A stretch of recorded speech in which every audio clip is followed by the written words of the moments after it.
আমার পশ্চিমবঙ্গের মা বোনেরা তারা যখন খুশি বেরোবেন, যা পোশাক পরতে ইচ্ছে করে সেই পোশাক পরবেন, আর যখন যা খেতে ইচ্ছে করে সেই খাবার খাবেন। কেউ বলবে না আপনাকে কি পরতে হবে, কি খেতে হবে, আর কখন আপনার বেরোনো উচিত বা কখন আপনার বেরোনো উচিত নয়। আমরা বলবো না রাত্রির 8টার পর মহিলারা বেরিয়েছে কেন। মন খুলে খোলা আকাশের নিচে বিজেপি সরকারের আমলে নিঃশ্বাস নিন, স্বাধীনতার নিঃশ্বাস। এবং আরেকটাও সুখবর, এতদিন উইমেন হেল্পলাইন নাম্বার ছিল না, আমরা বহুবার বলেছিলাম।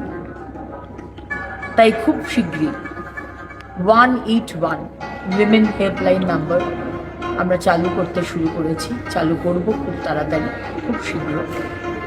এবং এই নাম্বারে ফোন করলে সঙ্গে সঙ্গে জিও ট্যাগিংয়ের মাধ্যমে আপনি কোথায় রয়েছেন, কোথায় আপনি সমস্যায় পড়েছেন, সেই আপনার পজিশন, লোকেশন সঙ্গে সঙ্গে সেই থানায়, যে আমার সংকল্পপত্রে সেখানে আমাদের সরকার মাননীয় প্রধানমন্ত্রীজি বলেছেন প্রত্যেকটি থানাতে মহিলা হেল্প ডেস্ক থাকবে, সেই থানায় সেই কানেকশন হয়ে যাবে।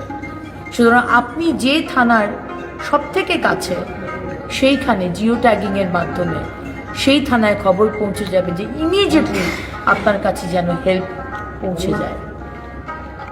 তাই আমার সমস্ত মা বোনেরা, আমার সমস্ত মা দুর্গা, মা লক্ষ্মী, মা কালী, মা সরস্বতী, মা মনসা, মা জগদ্ধাত্রীরা আর মরাল পুলিশিং আপনাদের কেউ করবে না। ভালো থাকবে।